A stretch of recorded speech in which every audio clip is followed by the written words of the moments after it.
안녕하세요. 저는 40대 중반의 여자입니다. 어려운 집안에서 태어나서 여태껏 참 억척스럽게 살아왔어요. 남들 먹는 거 못 먹고 남들 가진 거 못 가지는 게 너무나 당연한 삶이었습니다. 그렇게 살아왔기 때문일까요? 그러지 않겠다고 수십 번을 다짐했지만 저도 모르게 저 자신이 위축되고 심지어 비굴해지고 있었나 봅니다. 그러면 안 되는 거였는데 이제 와서 후회해봐야 소용없는 일이지만 제 사연을 듣는 분들께서는 저와 같은 일을 겪지 않으시길 바라는 마음에서 사연을 보냅니다. 저는 정말 어려운 가정에서 태어났습니다. 부모님 모두 살아계시기는 했지만 생활 능력이 거의 없다시피 하셨거든요. 아버지는 평생 공사장에서 일용직 근로자로 사셨어요. 장사를 할 재주도 뭔가 특별한 기술도 없는 분이셨거든요. 그런 분이 가장으로서의 책임감은 강하셔서 어머니는 일을 못하게 하셨죠. 그래서 어머니는 달리 할 일이 없는데도 일을 나가지 않으셨어요. 그렇게 저희 세 식구는 제가 중학생 때까지 반지하 월세살이를 벗어나지 못했습니다. 그렇게 어려운 살림에도 저희 부모님은 제가 꼭 대학교에 가기를 원하셨습니다. 그게 소원이라고 하시면서 말이죠. 그래서 저도 열심히 공부했습니다. 특별히 남보다 머리가 좋은 건 아니었지만 정말 죽을 만큼 공부를 했어요. 아무것도 하지 않고 집에만 있는 어머니를 보며 절대로 저렇게는 되지 않아야겠다. 그러려면 공부하는 수밖에 없다. 라고 생각했거든요. 덕분에 저는 인류대학에 입학할 수 있게 되었습니다. 대학교에서도 저의 치열한 삶은 계속되었어요. 입학금은 부모님이 어찌어찌 마련해 주셨지만 계속 손을 벌릴 수는 없는 형편이니까요. 그래서 한편으로는 장학금을 받기 위해 죽을 둥 살 둥 공부했고 다른 한편으로는 생활비를 벌기 위해 아르바이트를 해야만 했습니다. 그런데 그렇게 힘들게 사는 제게 어느샌가 얼음공주라는 이상한 별명이 붙었더라고요.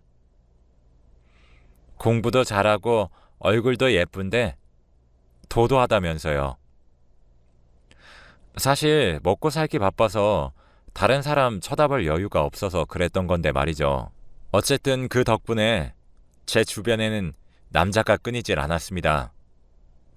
솔직히 좀 귀찮고 싫었어요. 하루를 쉬면 하루를 굶어야 하고 한 달을 쉬면 학교를 그만둬야 하는 상황에서 남자고 뭐고 쳐다볼 겨를이 없었거든요. 그러던 어느 날, 그날도 저는 시험 때문에 도서관에 자리를 잡고 공부를 하던 중이었어요. 저기, 혹시 여기 자리 있나요? 아니요, 없어요. 여기 앉으세요. 어떤 남자가 제 옆자리에 앉으면서 꾸벅 인사를 하더라고요. 옆자리가 빈 게 저한테 감사할 일은 아닌데 어쨌든 저는 더 이상 신경 쓰지 않고 하던 공부를 마저 했습니다.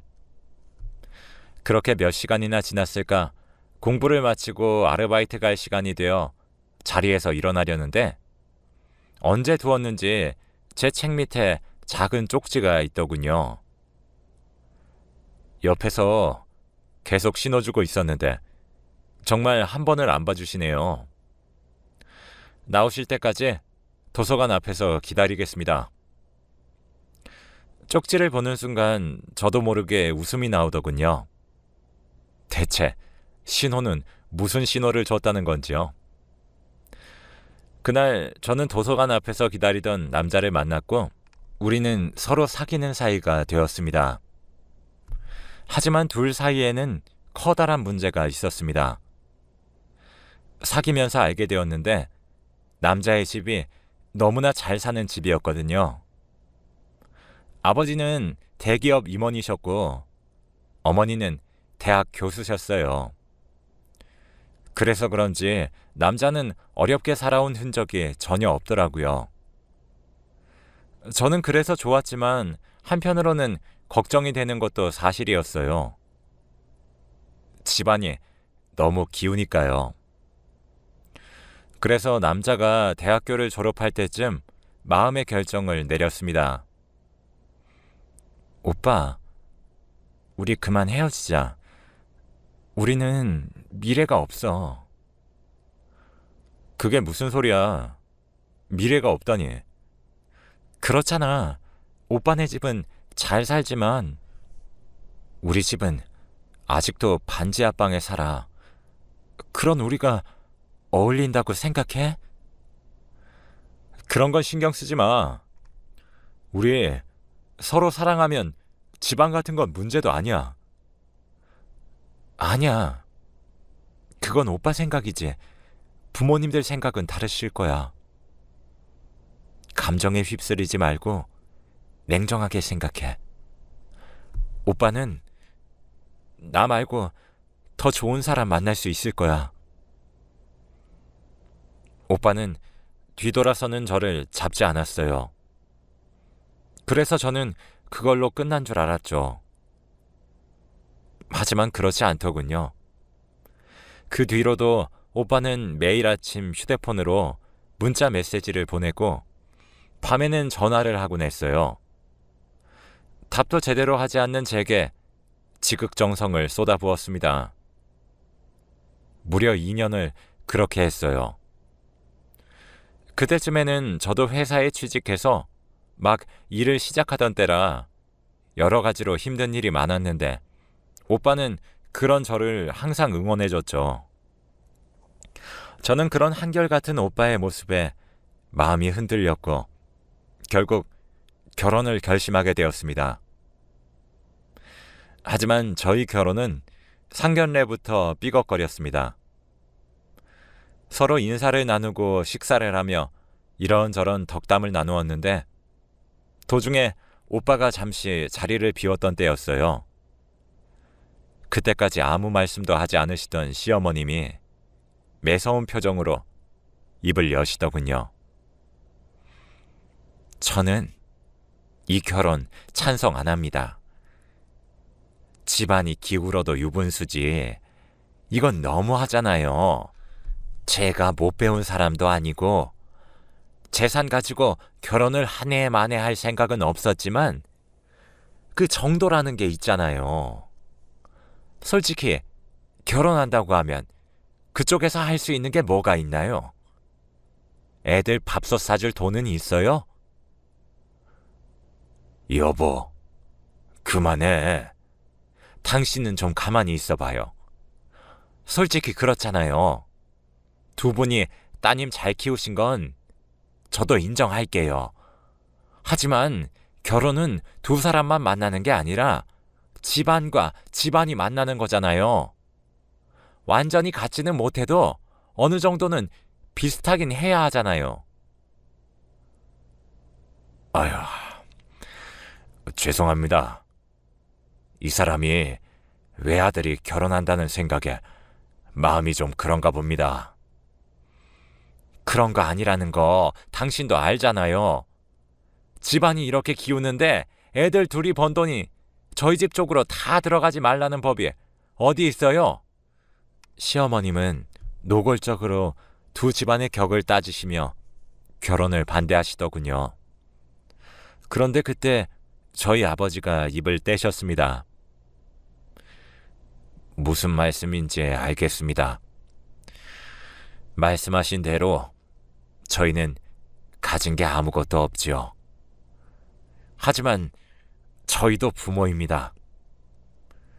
아이들에게 도움을 주지는 못할 망정 짐은 되지 않겠습니다. 아버지는 당신이 제게 짐이 된다고 생각하시는 것 같았습니다. 그리고는 그 자리에서 결혼한 후에는 저나 오빠에게 절대로 금전적 지원을 받지 않겠다고 약속까지 하시더군요. 어깨를 잔뜩 웅크린 채 주눅이는 표정으로 그런 약속을 하시는 아버지의 모습을 보니 저도 모르게 울컥 화가 났습니다. 하지만 부끄럽게도 그 자리에서는 화를 내지 못했습니다. 그땐 어떻게든 오빠와 결혼하고 싶었으니까요. 솔직히 저 오늘 이 자리도 안 나오려고 했어요. 근데 이 녀석이 저한테 어찌나 화를 내는지 어쩔 수 없이 나온 자리라고요. 하여튼 난 분명히 얘기했어요. 이 결혼 반대라고. 시어머님은 그렇게 말씀하시고는 시아버님을 데리고 자리에서 일어나셨습니다. 얼마 후 돌아온 오빠도 사정을 듣고 안색을 굳히다가 자기가 설득해보겠다며 들어갔고요. 그렇게 오빠네 식구가 떠나니 몸과 마음에 커다란 짐이 얹혀진 것 같은 기분이 들더라고요. 평생 동안 짊어진 가난이라는 짐이 그때만큼 무겁게 느껴진 적이 없었습니다. 그 후로 저는 한동안 오빠에게 연락하지 않았어요. 뒤늦게 그때 시어머님이 하셨던 말씀들이 생각났기 때문이죠. 제 부모님을 면전에서 무시하시던 시어머님의 표독스런 얼굴이 떠오르는 날에는 잠도 잘 못 잘 정도였으니까요. 그런데 그 기간 동안 대체 무슨 일이 있었는지 오빠에게 전화가 와서는 부모님이 결혼을 허락하셨다고 이야기하더라고요. 저는 어리둥절해했습니다. 그때 시어머님의 태도로 봐서는 절대로 허락하지 않으실 줄 알았는데 대체 그 사이에 무슨 일이 있었길래 바뀐 건지 알 수가 없었어요. 하지만 정말로 허락은 하신 거였고 저와 오빠는 무사히 결혼까지 할 수 있게 되었습니다.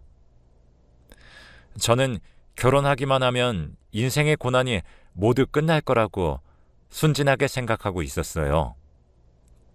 하지만 그건 커다란 오산이었습니다. 남편과의 결혼은 고난의 끝이 아니라 시작이었으니까요. 결혼 후 저는 남편과 함께 시부모님이 사시는 곳 근처에 신혼집을 차리고 살았습니다. 제가 다니는 직장과 거리가 조금 있었지만 괜히 시부모님의 뜻을 거르고 싶지 않아서 시키는 대로 했죠. 게다가 집을 얻은 것도 아니고 사는데 제 돈이 들어간 것도 아니라서 말할 것도 없었고요. 그런데 그때부터 시어머니 간섭이 시작되었습니다. 하루가 멀다 하고 저희 집에 찾아와 온갖 살림을 뒤지시며 이건 이렇네, 저건 저렇네 하며 잔소리를 늘어놓으시더라고요. 그리고 그런 잔소리 끝에는 항상 네가 집을 비워놓으니 이 모양이지. 니까짓 게 벌어와 봤자 얼마나 번다고. 당장 때려치우고 집에 들어와. 라는 말이 나왔어요. 처음에는 그냥 결혼이 마음에 들지 않으셨으니 괜히 하시는 말씀인가 보다 생각했습니다. 시어머님도 살림하시던 분이 아니라 밖에서 일하시던 분인데 저한테는 집에서 살림이나 하라는 말씀을 하실 리가 없다고 생각했죠. 하지만 같은 이야기가 계속 반복되자 저도 견디지 못하고 남편에게 말을 꺼냈습니다. 오빠, 어머님이 나 회사 다니는 거 안 좋아하시나 봐. 자꾸 그만두고 집에 있으라고 하시네. 저는 당연히 남편이 제 편을 들어줄 거라고 생각하고 꺼낸 말이었는데 오빠의 반응은 전혀 달랐습니다. 그래? 솔직히 네가 버는 돈 그거 얼마 안 되잖아. 너 그냥 집에서 살림이나 해. 뭐? 그게 무슨 소리야? 아, 설마 오빠도 어머님께 같은 이야기 들은 거야? 같은 얘기 듣고 어쩌고 하는 문제가 아니야. 너 괜히 그깟 돈 번다고 밖으로 돌아다니는 것 때문에 내가 얼마나 창피한 줄 알아? 이번 기회에 회사 그만두고 집에 있어. 충격이었습니다. 누구보다 저를 아끼고 이해해 줄 거라고 생각했던 남편까지 그렇게 이야기할 줄은 꿈에도 생각 못 했으니까요. 하지만 그것만이 아니었습니다. 그리고 너 아직 처가에 용돈 보내고 있지? 그것도 그만 보내. 그건 왜? 그거 얼마 되지도 않잖아. 내가 번 돈 너네 부모님께 보내드리는 것도 하지 말라는 거야. 너 우리 결혼할 때 어머니가 뭐라고 하셨는지 생각 안 나? 그거 어머니에게 들키면 당장 이혼하라고 하실걸? 그러니까 그만둬. 매몰차게 얘기하는 남편의 말을 듣는데 뭔가 뜨겁고 물컹한 게 목구멍을 타고 올라오는 것 같더군요. 하지만 그때도 저는 아무 말도 하지 못했습니다. 답답하고 화가 났지만 말 한마디 때문에 결혼 생활이 망가질까봐 두려웠어요. 그래서 결국 아무 말도 하지 못한 채 그렇게 끝났고 저는 결국 잘 다니던 회사를 그만두게 되었습니다. 이런 이야기를 부모님께 하지 않은 건 아니었어요. 집안 기우는 결혼은 하지 않는 거라고 했는데 괜히 고집을 부려서 이렇다. 이제라도 다 그만두고 싶다. 마음에도 없는 소리를 했지요. 나이를 먹어도 부모님께 응석을 부리고 싶었나 봐요. 그런데 부모님의 반응이 너무 의외였습니다. 너는 그런 집에 시집 갔으면 납작 엎드려서 시키는 대로 해야지. 네가 뭐라고 자존심 같은 걸 세우고 그래. 사돈이 시키는 대로 해. 아빠, 나 아빠 딸이야. 어떻게 딸한테 그런 말을 할 수가 있어? 내가 뭐 팔려가기라도 했어? 그런 게 아니라 사실을 말하는 거야. 사돈댁은 집도 잘 살고 많이 배우신 분들인데 다 생각이 있으니 하신 말씀일 거 아니냐. 너는 괜히 나서서 분란 일으키지 말고 집안 일이나 잘하고 애나 잘 낳아. 내가 무슨 가정부야? 애 낳는 기계냐고. 아빠는 어떻게 그런 말을 할 수가 있어? 나 갈래. 무슨 부잣집에 딸 팔아먹은 것도 아니고, 아니 차라리 팔아먹기라도 했으면 억울하지는 않았을 텐데 받은 것도 없으면서 저렇게 저자세로 나가는 아버지가 이해가 되지 않았어요. 애초에 어머니는 아예 아무 말씀도 없으셨고요. 그렇게 저는 시댁과 친정 양쪽에서 고립되며 점점 자신을 잃어갔습니다. 그런데 제가 위축되자 상황이 점점 더 안 좋아지기 시작하더군요.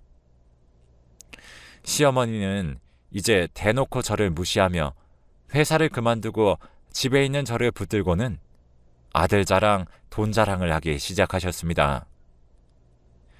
이미 교수직을 은퇴하신 시어머님은 아예 남편이 출근하는 시간에 맞춰 저희 집에 찾아와 한바탕 잔소리를 늘어놓으신 후에 그때부터 자랑을 하셨어요. 너같이 없이 자란 애는 잘 모르겠지만 있는 집 사람들은 다 이렇게 산다. 그러니 너도 이제부터라도 잘 배워서 남편 내조 잘 해라. 뭐 이런 이야기들이었죠. 처음엔 어떻게든 듣고 넘기려고 했지만 너같이 없이 자란 애는 잘 모르겠지만 이라는 소리는 정말 견디기 힘들었어요. 게다가 제가 더 화가 나는 건 완전히 변해버린 남편의 태도였습니다. 결혼하기 전에는 하늘의 별이라도 따다 줄 것 같이 굴더니 이제는 무슨 저를 가정부를 대하듯 대하기 시작했어요. 야, 집안 꼴이 이게 뭐야? 너 청소 안 해놨어? 오늘 어머님이 친구분들 데려오셔서 그래. 이제 할 거야. 이게 그걸 변명이라고. 야, 집에서 놀고 있으면 집안 일이라도 잘해야 할 거 아니야. 이런 일은 다반사라 나중에는 듣고도 화도 안 나더군요. 이제 와서 화내봐야 뭘 하나 싶더라고요. 다니던 회사를 그만두는 바람에 경력이 끊겨서 다시 취업하기도 어렵고 남편을 포함한 시댁 식구들은 대놓고 저를 무시하고 그나마 있는 친정도 납작 엎드리라 하며 시댁 편을 들고 그런 상황에서 혹시나 이혼까지 하게 되면 갈 곳이 없다는 생각에 화도 내지 못하고 끝내 울분을 삼켜야 했습니다. 사람이 답답한 속을 풀어내지 못하고 참기만 하니 결국 병이 나더군요. 병원에 가도 딱히 문제가 없으니 잘 먹고 쉬라고만 하는데 막상 집에 들어설 때부터 가슴이 답답하고 뒷목이 당겼어요. 밥도 먹는 둥 마는 둥이었고 불면증까지 생겼죠. 건강이 그렇게 악화되다 보니 아이는 언감생심 꿈도 꿀 수 없었습니다. 그런데 시어머니와 남편은 그건 또 그거대로 불만이더군요. 야, 넌 도대체 잘하는 게 뭐야? 집안일도 제대로 못 해놓고 대체 밥 먹고 네가 하는 일이 뭐냐고. 아, 그때 어머니 말씀 들었어야 했는데. 너같이 근본 없는 집안 출신이랑 결혼한 내가 잘못이지. 남편에게 그 말을 들은 날은 정말 한숨도 못 잤습니다. 처음에는 저를 무시하는 시어머니와 남편이 원망스러웠어요. 하지만 생각에 빠지면 빠질수록 오히려 내가 잘못된 건 아닌가 하는 생각이 들기 시작하더라고요. 가난한 집안에서 태어난 주제에 너무 욕심을 부렸던 건 아닌가, 내가 내 분수를 모르고 설친 대가를 받는 게 아닌가 하는 자책이 들었으니까요. 그러자 어느샌가 저도 모르게 극단적인 생각까지 하게 되더라고요. 그때야 정신을 차렸어요. 자책하면 안 된다. 이건 내가 잘못한 게 아니다. 라고 스스로를 달래봤어요. 그때는 정말 그렇게 하루를 버텨냈습니다. 하지만 그런 제 노력에도 불구하고 결국 일은 터지고 말았습니다. 남편이 저를 두고 바람을 피운 거예요. 결혼 후 5년이 지났을 때쯤 남편은 다니던 회사를 그만두고 사업을 시작했는데 그게 잘 돼서 거의 매일 집을 비웠어요. 그때는 그냥 바빠서 그런가 보다 했는데 언제부턴가 이상한 낌새가 느껴지더라고요. 옷에서 여자 향수 냄새가 나기도 하고 주머니에서 여자 물건이 나오기도 했죠. 하지만 역시나 저는 아무 말도 하지 못했습니다. 그때 저는 이미 지칠 대로 지쳐 있었고 마치 시체처럼 아무 생각 없이 그저 청소나 하고 빨래나 하는 사람이었거든요. 그래야 버틸 수 있었으니까요. 그런데 어느 날 남편의 가방에서 나온 물건을 보자 정신이 번쩍 들었습니다. 남편의 가방에서 갓 태어난 아기가 입을 법한 옷이 나온 겁니다. 오빠, 이건 뭐야? 뭐야 이거? 넌 그것도 모르냐? 아기 옷이잖아. 하긴 아기도 못 낳는 게 그런 걸 알 리가 있나? 이게 왜 오빠 가방에 있어? 무슨 깊은 생각을 하고 물은 건 아니었어요. 그때는 그냥 그렇게 묻고 싶어져서 물었습니다. 그런데 남편이 갑자기 불같이 화를 내더군요. 네가 뭔데 그딴 걸 따져 묻는 건데? 내가 너 먹여주고 재워주는 것만으로도 고마워해야지. 어디서 남편 하는 일에 일일이 토를 다냐고. 그 순간 느낌이 왔습니다. 그건 남편이 밖에서 낳은 자식에게 줄 옷이었던 겁니다. 애 낳았어? 누구랑 바람을 피운 거냐고. 그날 저도 모르게 그동안 쌓였던 부분이 폭발하며 결혼 후 처음으로 남편에게 소리를 질렀습니다. 그러자 남편의 눈이 뒤집어지더니 저를 죽일 듯이 몰아세우기 시작하더군요. 그래, 바람 피웠다. 그래서 애도 낳았고. 아니, 바람이 아니라 거기 가정을 차린 거지. 넌 그냥 집에서 시키는 일이나 하라고. 집도 가난해. 머리도 나빠. 애도 못 낳아. 누가 너 같은 여자랑 살고 싶어 하겠냐고. 내가 누구 때문에 이렇게 됐는데? 내가 결혼하자고 했어? 네가 매달려서 결혼한 거잖아. 애도 마찬가지야. 너랑 네 식구들 때문에 이렇게 된 거잖아. 뭐?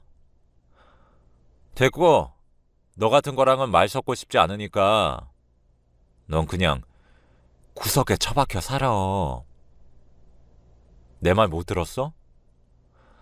당장 꺼지라고! 그 순간 뒷목이 뻣뻣해지면서 머리가 타들어가는 것처럼 아프기 시작했습니다. 그러다가 급기야 하늘이 빙빙 돌더니 다리에 힘이 풀려 저는 쓰러지듯 바닥에 주저앉고 말았어요. 그러자 남편이 혀를 차더니 지갑에서 돈다발을 꺼내 제 얼굴에 집어던지며 소리를 치더군요. 아주 그냥 생쇼를 한다. 괜한 난리치지 말고 이 돈 가지고 꺼져. 너 같은 건 필요 없으니까 꺼지라고. 얼굴에 쏟아지는 더러운 돈의 냄새를 맡으며 무슨 생각이 들었는지 잘 기억이 나지 않습니다. 온갖 감정이 뒤섞여 눈물만 쏟아졌으니까요. 돌이켜보면 억울함, 분노, 수치심, 뭐 그런 것들이었을 것 같아요. 하지만 더 이상 버틸 힘도 달리 의지할 곳도 없는 저는 남편이 뿌린 돈을 긁어모아 집을 나왔습니다. 그 후로도 남편은 줄기차게 제게 연락해 이혼을 요구했어요. 재산 분할이고 위자료고 그깟 거 다 줄 테니 당장 이혼하자면서 새벽이고 밤이고 전화를 걸어 저를 못 살게 굴었죠.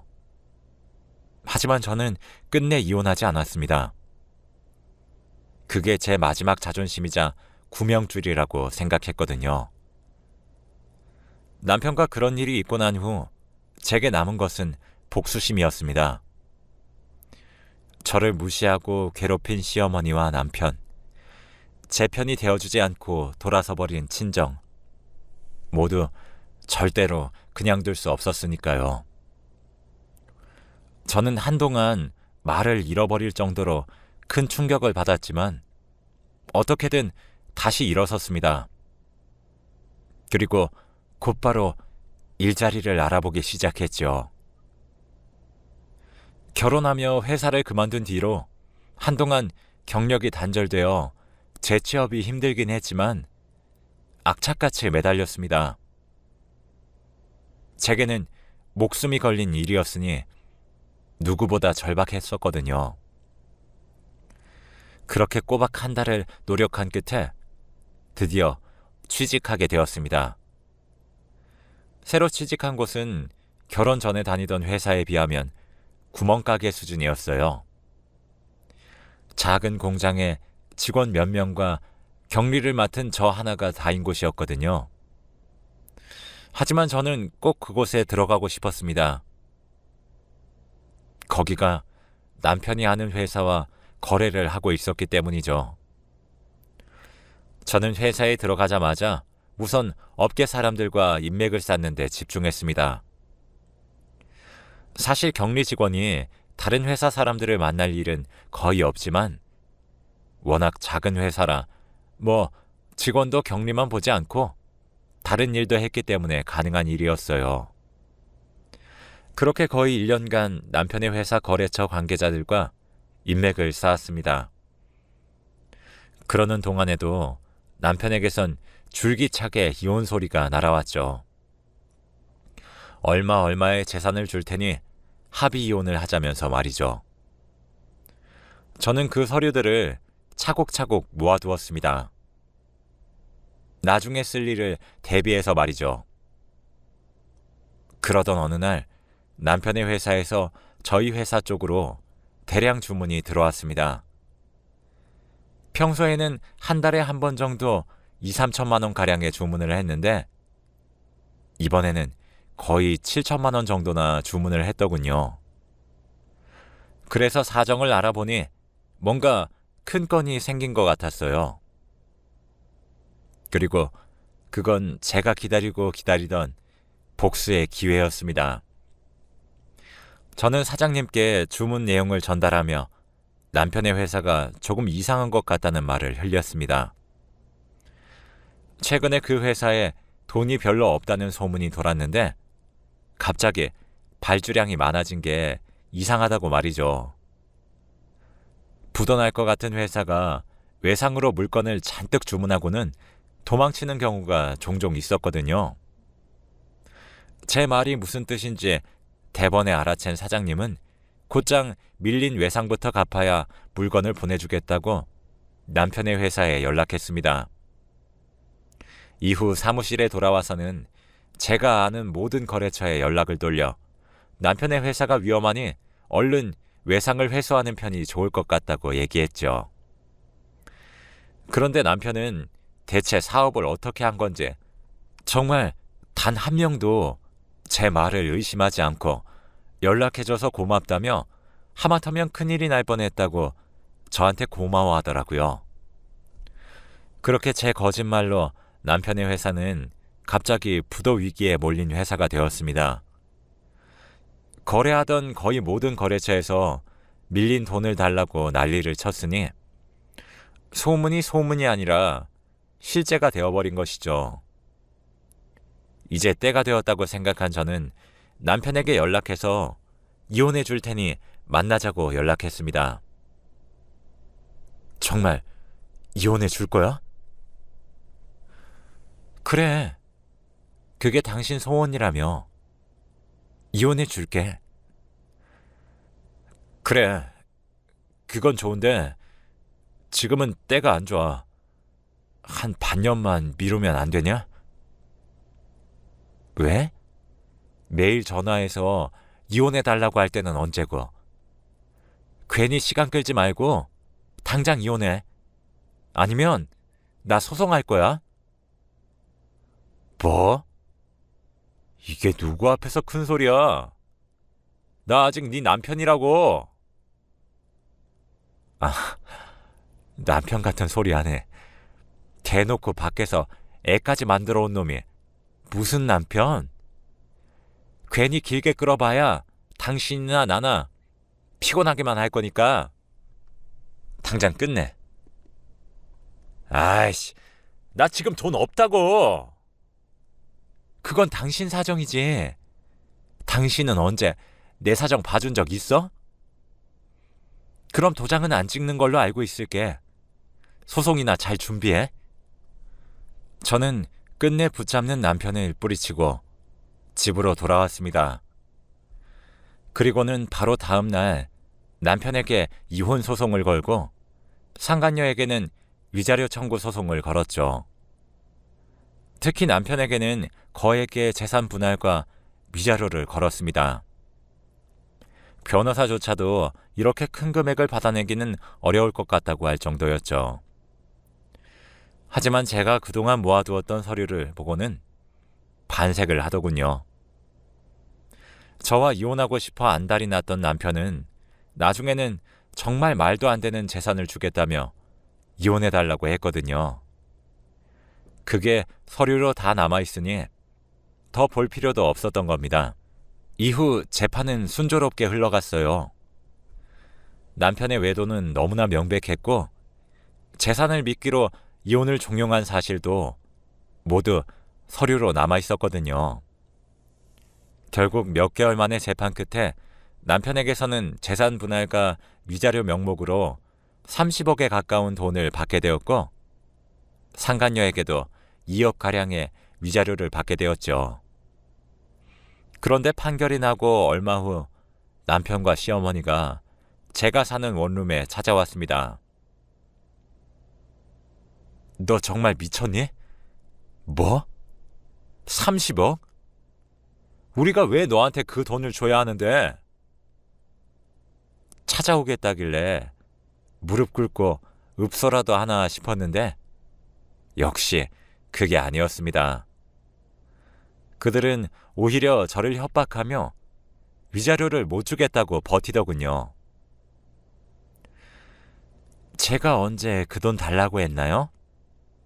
그건 어머님 아들이 주겠다고 한 돈이라고요. 법원에 증거 서류도 다 제출했는데 못 보셨어요?